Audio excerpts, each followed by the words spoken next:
are you? I hope that you're fine. I hope that you are taking care of yourself and having a great time with your family.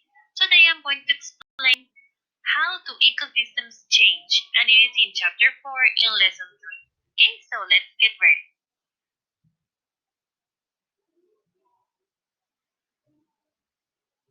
You can find this topic in your science book from pages 166 to 173.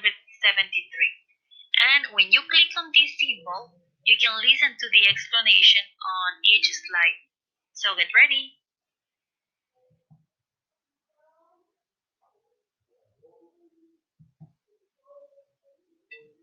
Organisms live in particular environments where their needs are met. Environment is all the conditions surrounding an organism. Environments change, and organisms must find new ways to protect themselves and survive. These changes occur. Sometimes environments change slowly, such as when seasons change or when rocks are slowly broken down to become part of the soil. Other times, environments can change quickly due to natural events such as hurricanes, floods, earthquakes, and fires. A changed environment might cause a species to relocate to find the resources they need. Human activities, such as planting crops, cutting down trees, and burning fuels, can change the environment too. Sometimes these changes can actually harm the environment. This can also create competition or the struggle between organisms for the same resources. Got it? Sure you do.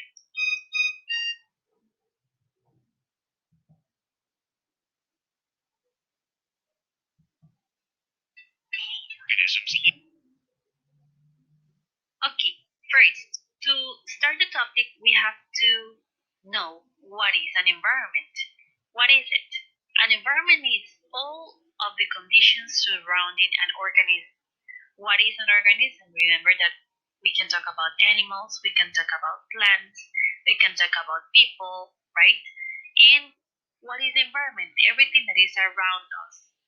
It could be a mountain, it could be the beach, it could be the city. Everything that is around us is going to be the environment, okay? And then we're going to talk about that environments can change, okay? Things that are in there can change depending on what happened. It can be naturally or it can be because of humans also. And organisms must change to take advantage of new opportunities and protect themselves from new dangers in a changed environment. So, as we saw on chapter 3, we talk about adaptations. It also happens here.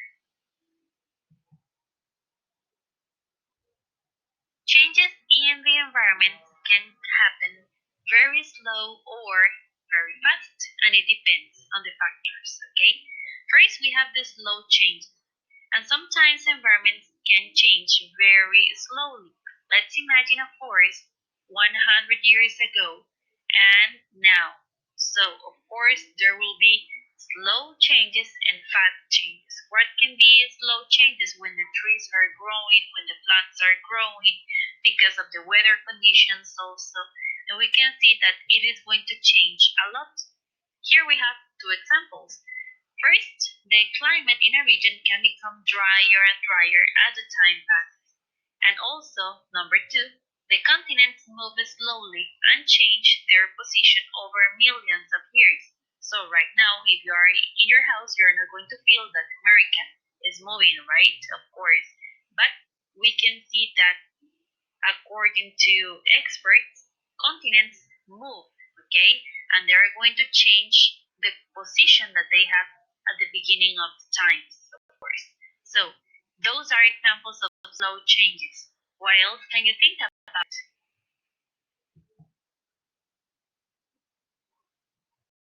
On the other hand, we have the fast changes in environments.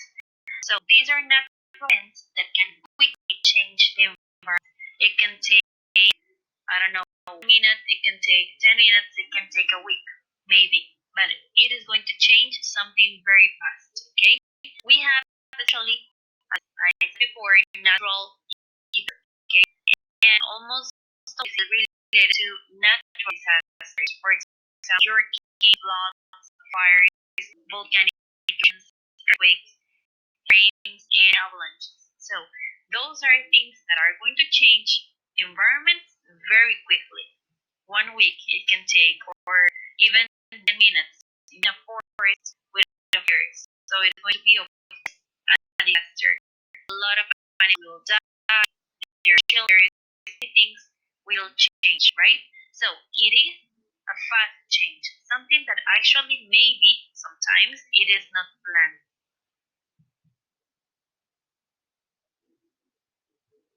Something very important is that changes can be caused also not only by nature, result with the natural disasters, but also by organisms. For example, insects. They are very, very experts changing things, right?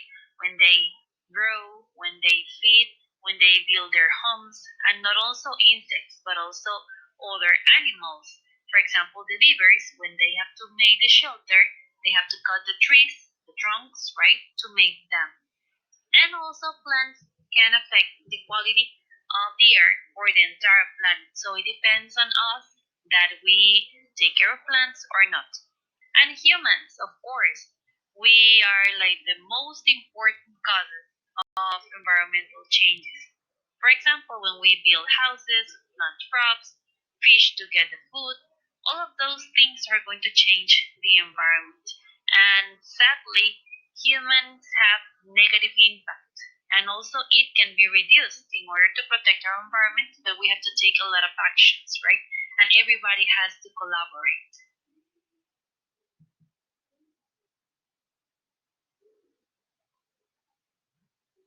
Organisms have to adapt to the new changes in all the environments, and changes that are harmful for some organisms can be beneficial to others.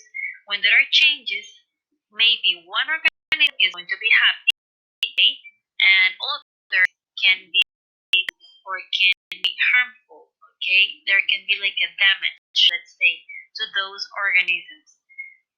Also, there is a competition between organisms. And what is a competition? It is the struggle or the problem or the difficulty of organisms for the same limited resources. Let's imagine animals in the savannah where they have to take food or where they have to look for water. What happened? All of them are going to be looking for the same resource. So what happened? They have to fight, they have to take care of the territory, and everything is going to have the same objective. What? To obtain the water. Okay? So that is a competition. What can happen in between plants? For example, the plant that is going to have the stronger roots is going to be the plant that survives.